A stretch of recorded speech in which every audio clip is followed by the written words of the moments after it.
Shalom bien-aimés, que la grâce et la paix du Seigneur soient avec vous. Soyez bénis. C'est par la grâce du Seigneur que nous sommes encore là pour continuer le message que nous avons commencé. Bien-aimés, la Bible dit Jésus-Christ est le même hier, aujourd'hui et éternellement. C'est un verset que nous aimons beaucoup, utilisé lors des campagnes d'évangélisation. Mais malheureusement, nous ne continuons pas, nous n'allons pas plus loin pour comprendre pourquoi la Bible dit ainsi. Et si vous lisez bien, vous verrez, c'est Hébreux chapitre 13, versets 8 et 9, Jésus-Christ est le même hier, aujourd'hui et éternellement. Et le verset suivant continue, et ne vous laissez pas entraîner par des doctrines étrangères et diverses. Bien-aimés, quand la Bible nous avertit ainsi, c'est qu'il existe réellement des doctrines étrangères et diverses.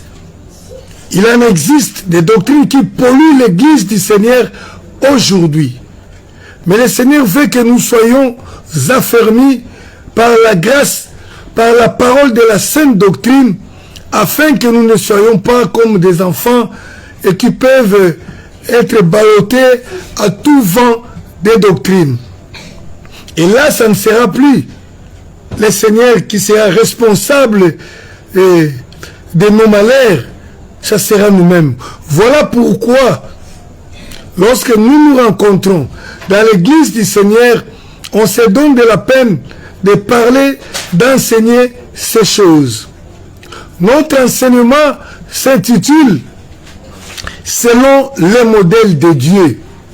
Et nous l'avons dit, nous allons continuer à dire que le Seigneur qui nous a créés, qui nous a envoyés sur la terre, a accordé à chacun de nous une mission particulière que nous devons accomplir sur la terre. Et par rapport à cette mission-là, bien-aimés, le Seigneur nous jugera. Et le Seigneur attend de nous l'accomplissement de cette mission, non pas de la manière que nous voulons nous-mêmes, mais selon son propre modèle, selon le modèle de la montagne. Voilà pourquoi il avait été dit à Moïse, regarde, fais d'après le modèle qui t'est montré sur la montagne. Comme je le disais là, que Moïse était monté à la montagne, oui, par l'invitation de Dieu, pour parler avec Dieu. Il a reçu des révélations concernant la création, concernant le monde, concernant tout. Et c'est lui qui nous a ramené le culte. C'est lui qui nous a ramené les services de Dieu. Et Dieu l'a recommandé en disant, tu ferais tout d'après le modèle qui t'a été montré sur la montagne. Parce que Dieu qui réside dans les cieux, qui a créé les cieux et la terre, qui doit être servi aussi sur la terre, doit être servi de la même façon qu'il est servi, qu'il est adoré dans le ciel. Et nous avons dit que Moïse a reçu cette recommandation de faire, de bâtir, mais il y avait aussi quelque chose d'important. On lui avait dit ceci, regarde. Et hier, nous avons démontré l'importance de la vie, de regarder, de voir dans la marche chrétienne. Je disais qu'il y a 3 degrés que nous devons franchir pour arriver au sommet du service de Dieu, pour réjouir le cœur de Dieu. Nous commençons d'abord par l'écoute. Selon qu'il est écrit, comme nous le savons bien, que la foi vient de ce qu'on entend. Lorsque nous entendons Dieu et que nous croyons, nous faisons notre premier pas dans la voie du Seigneur, dans le service du Seigneur. Mais il ne faut pas s'arrêter là. Nous avions dit que nous devons continuer. Nous devons marcher, nous devons continuer. Nous devons aller de l'avant. Et le deuxième degré, c'était de voir. Alléluia. Et je dis que c'est les degrés les plus difficiles, l'étape la plus difficile pour les serviteurs de Dieu ou les enfants de Dieu. Mais elle est aussi importante, elle est capitale dans la marche, dans les services du Seigneur. Parce que nous pouvons écouter. Ça nous donne tout simplement des idées de pensée. Mais lorsque nous voyons, nous nous rendons compte de la réalité. Et cela affermit encore notre foi et ça change notre façon de servir Dieu. Vous savez, un jour, Job, qui était un homme intègre, qui craignait Dieu, a dit, je crois que ça doit être Job 42, et il dit ceci: mon oreille avait entendu parler de toi, mais aujourd'hui, mon œil t'a vu et je me répands. Lorsque tu vois la gloire de Dieu, tu te répands de beaucoup de choses. Tu vas comprendre, tu vas changer ta façon de servir Dieu. Et lorsque tu changes la façon de servir Dieu, c'est alors que nous pouvons dire que tu peux toucher le cœur de Dieu. Ça, c'est le monde de l'action. Car toucher un homme, toucher Dieu, c'est par les actes que nous posons, c'est par la vie, les sacrifices, c'est de la manière dont nous les servons. Et lorsque Dieu est touché par les actes que nous posons, je vous dis sincèrement, Dieu ne s'empêche pas de dire quelque chose pour nous, ses serviteurs, ou pour la personne qui l'a touché. Alléluia. Cependant, nous avons démontré qu'il y a un point qui nous bloque, parce que nous sommes appelés à voir. Nous avons dit qu'il y a un point qui nous bloque, qui nous empêche de voir ce que nous regardons bas.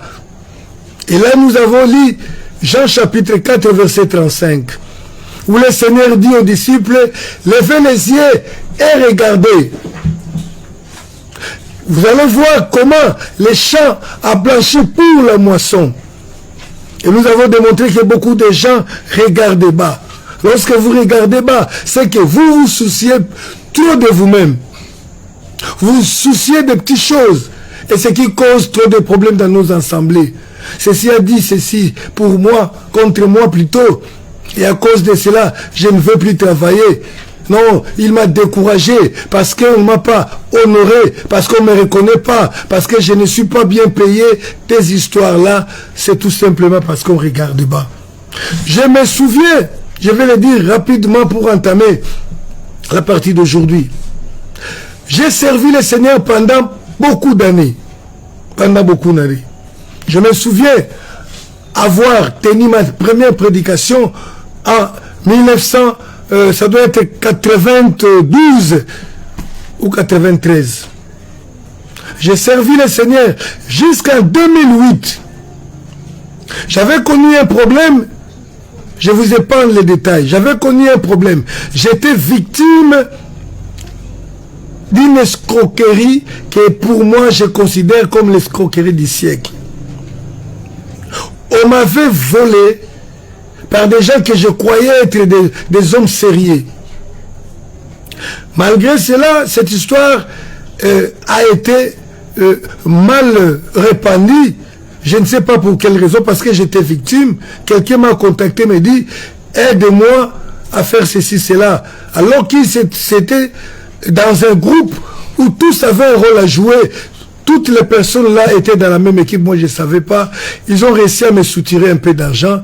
Mais j'avais été discipliné par l'église, là où j'ai travaillé, pour cause que j'étais stupide, étant serviteur de Dieu, je ne pouvais pas me lancer dans d'autres affaires. Cependant, je me souviens bien que j'étais serviteur de Dieu, comme je le suis toujours aujourd'hui. Je vivais des moments difficiles. Je venais d'avoir mon deuxième enfant.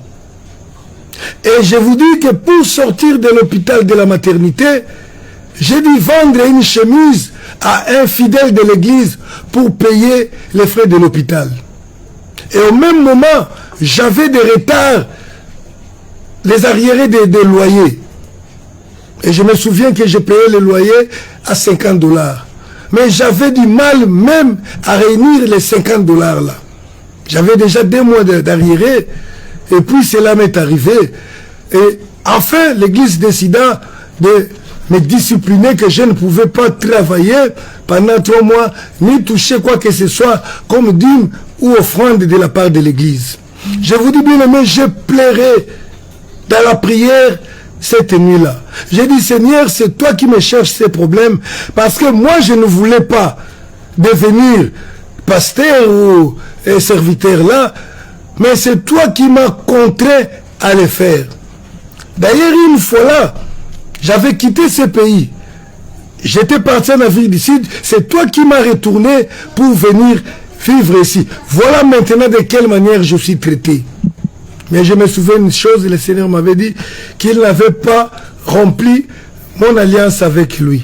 Mais le Seigneur, au lieu de satisfaire à mes besoins, il me recommandait de prier pour notre pays. À ce moment-là, la nation congolaise, notre pays, était en guerre. Bon, ça continue jusqu'aujourd'hui. Mais je me souviens bien de cette époque-là, il y avait un mouvement rebelle dont les chefs étaient vraiment arrogants. Et lorsqu'il prenait la parole sur les ondes de radio, il disait qu'il pouvait marcher sur la ville de Goma comme s'il le voulait. Le Seigneur me demande de prier. Je m'étais dit ce jour-là, même si je priais pour la guerre qui se vit dans ces pays et que la guerre finissait, qui va me reconnaître? Qui saura que c'est moi qui ai prié pendant que moi je manque de quoi nourrir ma famille? Mais comme c'était la recommandation du Seigneur, j'ai obéi. Je vous dis quand même que j'avais obéi à contre-cœur. J'ai obéi, mais quand j'ai commencé à prier, et puis l'esprit de prière est entré à moi, j'ai prié sérieusement. J'ai prié, et puis le Seigneur me dit, toi tu te plains trop pour toi-même, alors que tu laisses mon œuvre qui est en train de périr. Je me suis regardé, j'ai dit, mais c'est pas possible. Le Seigneur voit, il regarde, il voit bien ma situation que je considérais comme dramatique. Et le Seigneur me dit que je me plains trop de moi-même, je ne fais rien pour son service. Et le Seigneur me montre des gens qui vivaient en Inde, des chrétiens comme moi, qui vivaient dans leur propre pays, mais qui étaient persécutés parce qu'ils avaient annoncé l'évangile à une seule personne, parce qu'ils avaient réussi à convertir un hindou. Bien aimé, quand j'ai vu, je pleurais, je me suis senti sale devant le Seigneur, indigne.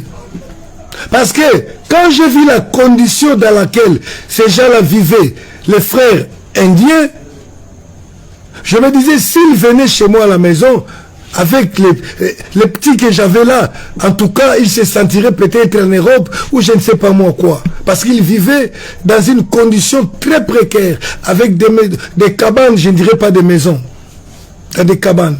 Mais, moi qui me plaignais, je vivais quand même. Je vous dis, j'ai eu la honte de ma vie dans les services du Seigneur ces jours-là. C'est ces jours-là que le Seigneur me dit, lève les yeux et regarde. Le Seigneur me dit, il y a des gens qui meurent pendant que toi tu te plains de toi-même. Bien aimé, c'est ces jours-là que mon ministère, mon service pour le Seigneur a pris une autre tournure. J'ai levé les yeux, j'ai vu. Je me plaignais pour rien. Je croyais que j'étais le plus malheureux, alors que je vivais quand même mieux. Bien aimé, je te dis, ta vie là, elle est mieux que la vie d'autres personnes. Même si elle était la pire de vie, mais le Seigneur veut que nous puissions nous contenter de ce que nous avons. À ce moment-là, moi, j'ai regardé ma propre situation au lieu de penser aux opportunités d'annoncer l'évangile.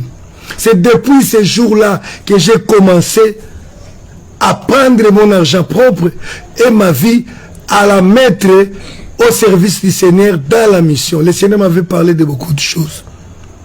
Et quand j'avais obéi, le Seigneur a ouvert les portes.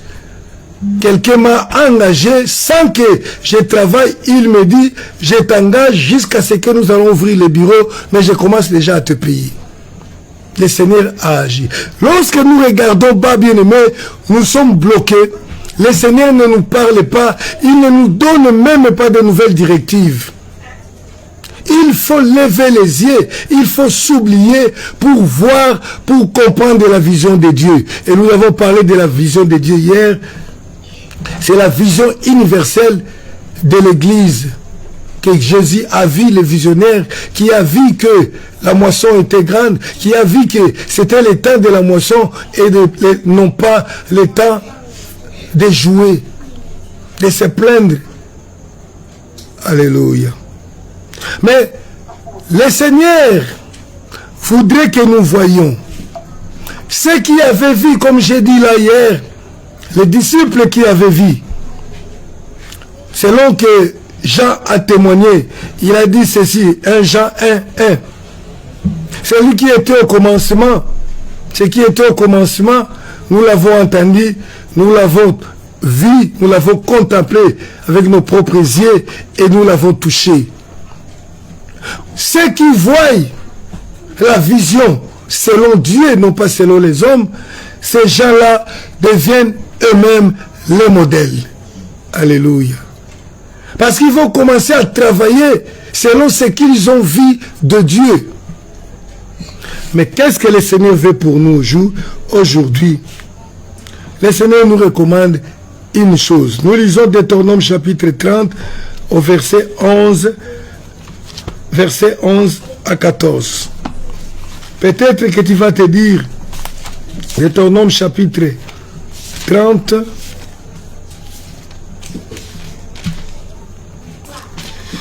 verset 11 jusqu'à 14. Je lis au nom du Seigneur Jésus-Christ.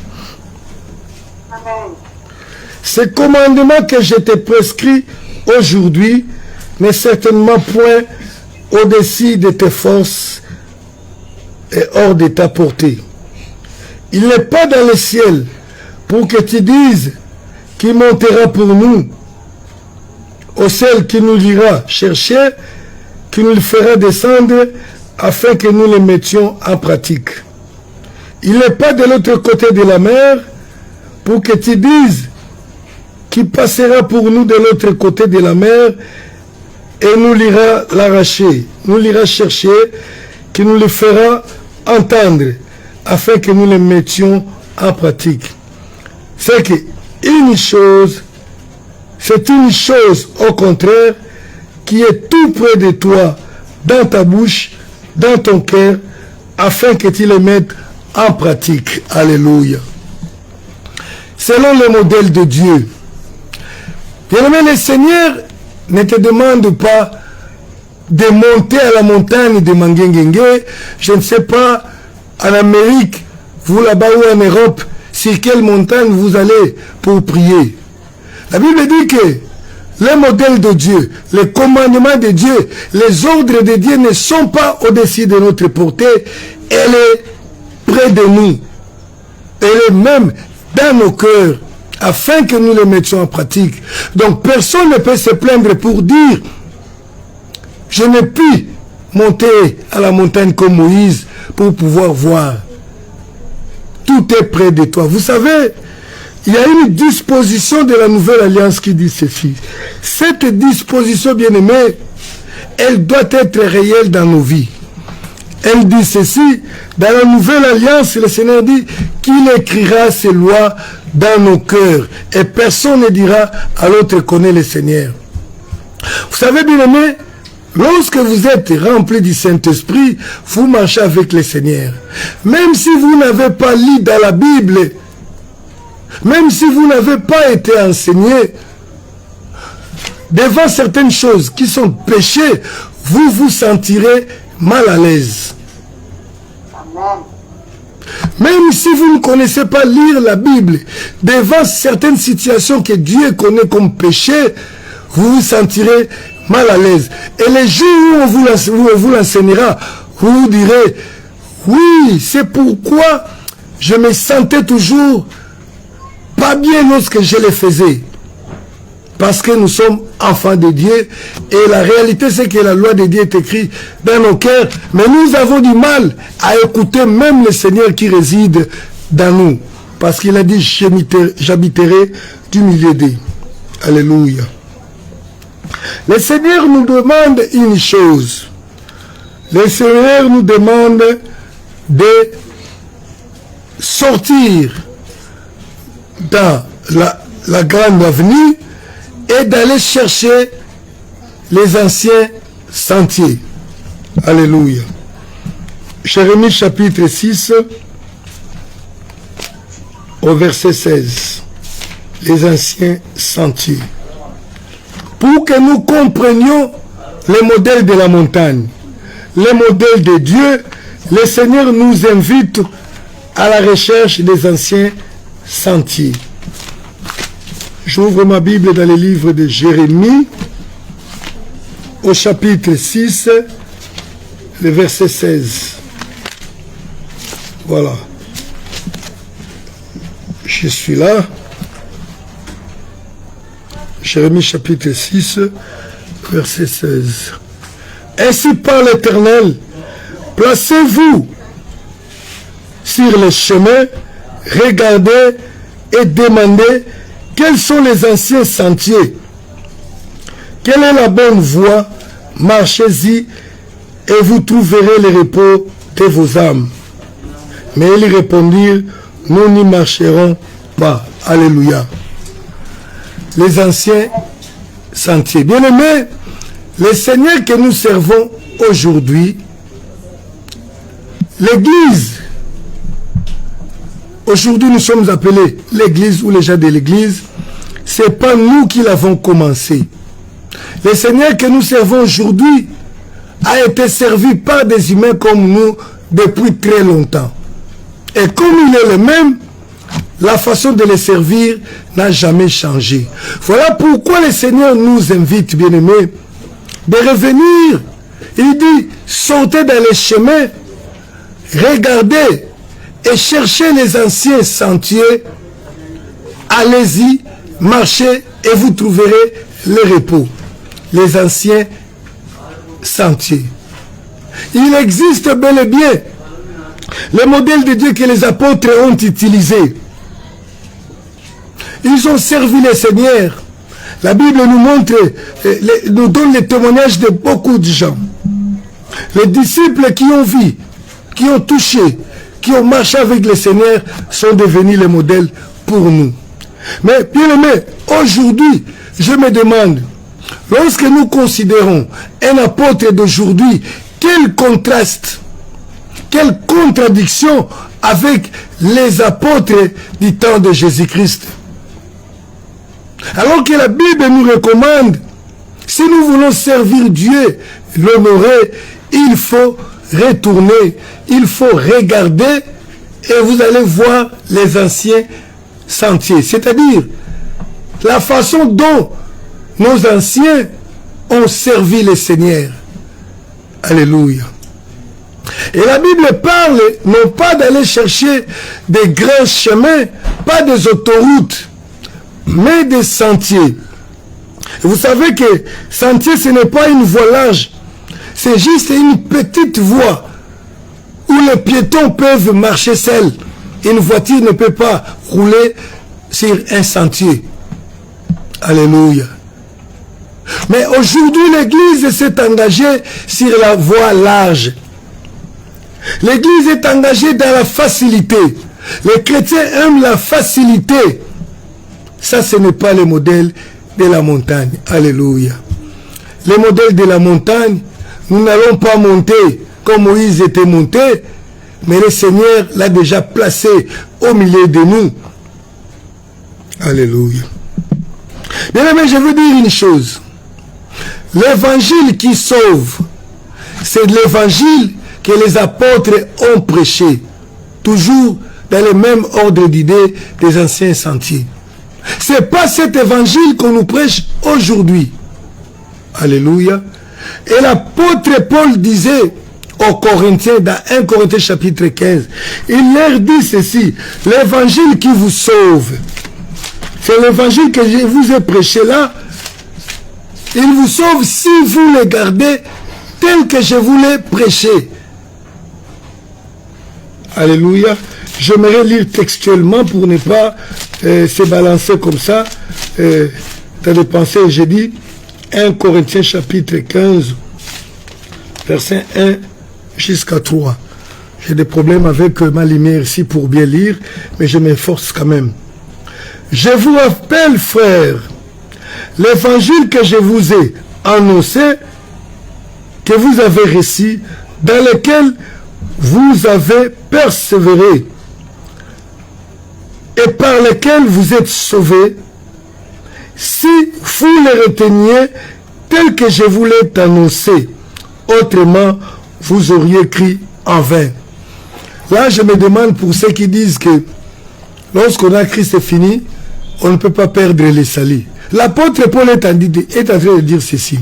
L'évangile que je vous ai prêché là, l'évangile qui vous a sauvé, si vous persévérez dans cet évangile, si vous les retenez tel que je vous l'ai prêché, mais si vous changez, si vous commencez à faire autre chose, à dire autre chose, vous aurez cru en vain. Alléluia. Voilà pourquoi le Seigneur nous demande de retourner aux anciens sentiers. C'est quoi les anciens sentiers? L'apôtre Paul dit, j'ai reçu du Seigneur ce que je vous ai enseigné. C'est que Christ est mort pour nos péchés. C'est ça l'évangile que nous devons annoncer. Nous n'annonçons pas Christ qui donne des avions. Nous n'annonçons pas Christ qui donne le mariage, qui donne le voyage. Aujourd'hui même, les gens tremblent pour des voyages. Vous le savez bien. Mais jadis, les gens ont annoncé un tel évangile. Alléluia. Pour ceux qui nous suivent sur Skype, ils n'ont que revenir sur Facebook parce que là, nous avons pris des charges. La batterie, l'ordinateur s'est éteint. Alléluia. Donc, l'évangile qui sauve, c'est l'évangile que les apôtres ont enseigné. Qu'est-ce qu'ils ont enseigné? L'apôtre Paul dit que j'ai reçu du Seigneur ce que je vous ai enseigné, que Christ est mort pour nos péchés. Christ est mort pour nos péchés. Et il est ressuscité le 3e jour. Et il souligne au verset 11 pour dire, ainsi donc, que ce soit moi, que ce soit eux, voilà ce que nous prêchons, ce que nous avons, ce que vous avez écrit. Il ne prêchait pas autre chose, il ne prêchait que l'évangile de la croix. Et la Bible nous dit, dans 1 Corinthiens chapitre 1er verset 21 jusqu'à 23, puisque le monde dans sa sagesse n'a pas connu Dieu, mais dans la sagesse de Dieu, il a plu à Dieu de sauver les hommes au moyen de la prédication de l'évangile. Il a plu à sauver, il a plu à Dieu de sauver les hommes au moyen de la prédication de l'évangile. Bien aimé, c'est une chose importante que nous devons comprendre. Alléluia. La prédication de l'évangile de la croix a une place importante dans l'Église. C'est pourquoi j'ai parlé de la priorité de Dieu, qui est l'annonce de l'évangile ou le salut des âmes. Il a plu à Dieu de sauver les hommes au moyen de la prédication de la croix. Et il ajoute pour dire, les Juifs demandent le miracle, les Juifs cherchent le miracle, tandis que les Grecs cherchent la sagesse, mais nous prêchons Christ crucifié. Mais quel contraste voyons-nous avec les apôtres d'autrefois et ceux d'aujourd'hui? Je n'ai rien contre les apôtres. Je peux même dire les docteurs d'autrefois et ceux d'aujourd'hui. Aujourd'hui, nous voyons des apôtres qui oublient qu'ils sont des missionnaires, qui prennent la place des visionnaires. Moi, j'aime dire que le visionnaire, c'est Christ. Mais parce que les visionnaires d'aujourd'hui prennent la place de ce qu'on appelle aujourd'hui l'autorité morale. On appelle l'autorité morale. Donc la personne qui peut seule décider, qui a juste lui-même le droit de dire ou de faire de n'importe quoi. Vous savez que les apôtres d'autrefois étaient des hommes modestes. Ils n'étaient pas des fanfarons. C'était des hommes qui étaient dilués dans la société. Ce n'étaient pas des gens qui cherchaient les honneurs à tout bout des champs, mais c'était des hommes qui servaient le Seigneur. Il y a un contraste impossible aujourd'hui avec l'église d'aujourd'hui, surtout celle que nous appelons l'église de réveil et l'église du commencement, lorsque les choses ont commencé. Alléluia. Pour ceux qui ont vécu un moment dans cette ville à partir de laquelle je suis en train d'enseigner, vers les années 1980, lorsque nous avons eu notre premier contact avec l'évangile dans ce pays, en ce moment-là, avoir une personne qui prie, une femme qui prie avec une femme normale, la différence était totale. Il n'y avait aucun problème. On ne posait pas de problème à ce qui concerne l'habillement de la femme. Ces femmes-là savaient que pour qu'une femme puisse prier dans l'église, elle devrait se couvrir la tête. On n'avait même pas le temps d'enseigner cela. La sainteté se voyait à l'œil nu. Alléluia. Les anciens sentiers. Ces choses-là que nous avons abandonnées, croyant que nous sommes devenus modernes. Christ est le même hier, aujourd'hui et éternellement. Il n'est pas le Christ de l'Antiquité, il n'y a pas un autre Christ du temps moderne. Alléluia. Les anciens sentiers nous envoient à considérer. Vous savez, il y a beaucoup d'actes que nous posions autrefois, que nous considérions comme péchés. Et à un certain moment, nous les avons abandonnés, croyant que ce n'était plus péché. Et nous avons parfois le kilo de dire, vous savez, à cette époque-là, nous on voyait que péché. Ce que nous voyons péché était toujours péché et reste toujours péché jusqu'à ce jour. C'est nous qui avions abandonné les anciens sentiers. Alléluia. Vous savez, à ce moment-là, où les chrétiens savaient d'eux-mêmes que jouer les jeux de hasard était un péché. Mais aujourd'hui, c'est devenu un jeu favori des chrétiens d'aujourd'hui. En ce moment-là, nous ne discutions pas sur ça. Nous savions tous, nous, les chrétiens de l'époque, qu'un chrétien ne fumait pas. Et nous allions même très loin. On ne touchait même pas à la cigarette. Personne ne pouvait toucher même à la cigarette. Vous savez combien de frères ont été chassés de la maison parce qu'ils avaient un papa fumeur qui l'a envoyé d'aller acheter une cigarette et il a refusé. Il a dit non, je ne touche pas, c'est parce que le péché. Mais à un certain moment, nous avons tout banalisé. Les anciens sentiers. Retournons aux anciens sentiers. Vous savez, en ce moment-là, nous considérions qu'un chrétien faire partie d'un parti politique était un péché.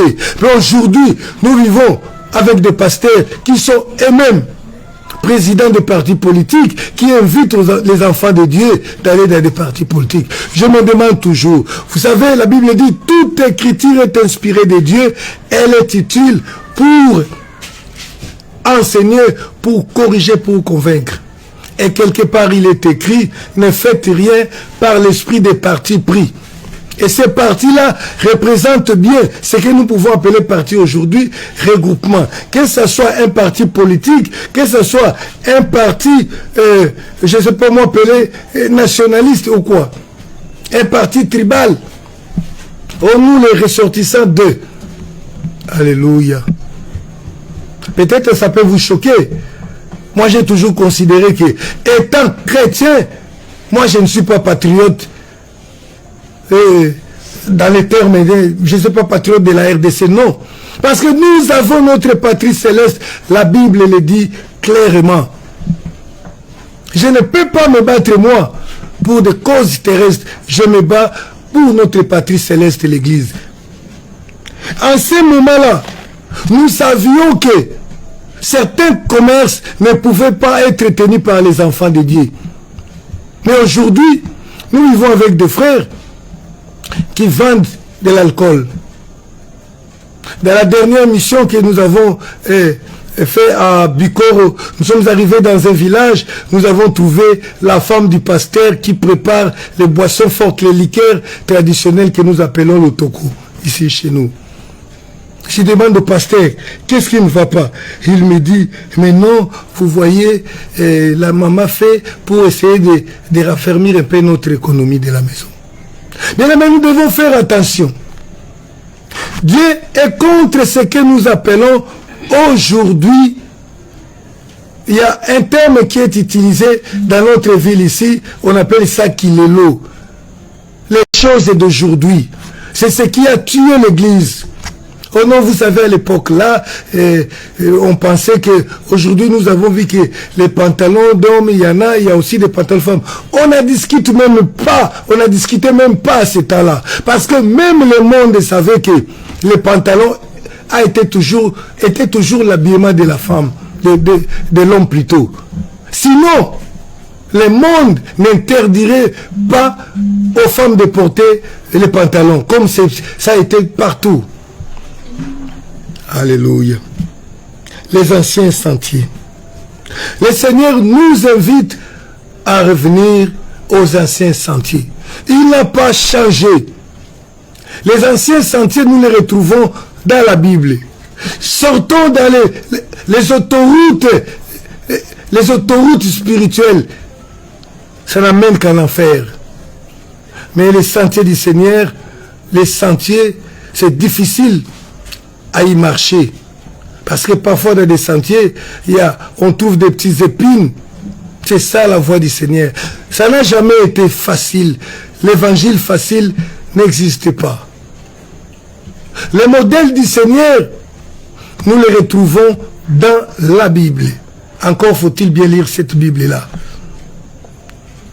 Le modèle du Seigneur se trouve dans les hommes que nous voyons dans la Bible. C'est comme ça que nous allons voir de quelle façon ils se sont comportés face à tel problème, face au mariage, face à ceci ou cela. Mais je vous dis bien aimé, retournons aux anciens sentiers. Et je sais que le Seigneur se réjouira. À l'époque où nous savions de nous-mêmes que pratiquer le sport de compétition-là était incompatible avec être un enfant de Dieu ou serviteur de Dieu. Vous savez, il y a des gens à qui le Seigneur avait parlé de façon claire d'abandonner les sports-là. Mais aujourd'hui, nous exhortons même nos enfants parce que ça paye bien. Retournons dans les anciens sentiers et nous serons bénis par le Seigneur Jésus-Christ. Alléluia. Bien-aimés, je sais que nous avons connu un problème, mais le Seigneur nous a soutenus dans toutes choses. Le Seigneur nous invite à retourner dans les anciens sentiers afin que nous regardions, parce qu'il a commencé par dire regardez, cherchez, retrouvez les anciens sentiers. Les sentiers, les chemins dans lesquels les apôtres ont marché. Nous aimons bien dire que nous sommes bâtis, nous avons été construits sur, nous sommes bâtis sur, je crois, les fondements des apôtres. Nous aimons le dire, mais est-ce que tout ce que nous faisons, les apôtres l'ont fait de cette façon-là? Alléluia. Que le Seigneur soit loué. Aujourd'hui, nous allons nous arrêter ici. Nous avons parlé des anciens sentiers. Le Seigneur veut que nous retournions aux anciens sentiers. Nous allons prier. Nous allons prier, bien-aimés. Vous savez, il y a des choses que nous faisions, que toi-même tu connais, que le Seigneur sait, que c'est à cause de cela qu'il t'a abandonné. Parce que c'est toi qui es sorti du bon chemin. Lui qui a dit, je suis le chemin, il est resté toujours là. Et si nous pouvons revenir aux anciennes pratiques, les bonnes pratiques de la Bible, le Seigneur se réjouira. Alléluia. Nous allons prier que le Seigneur nous fasse grâce.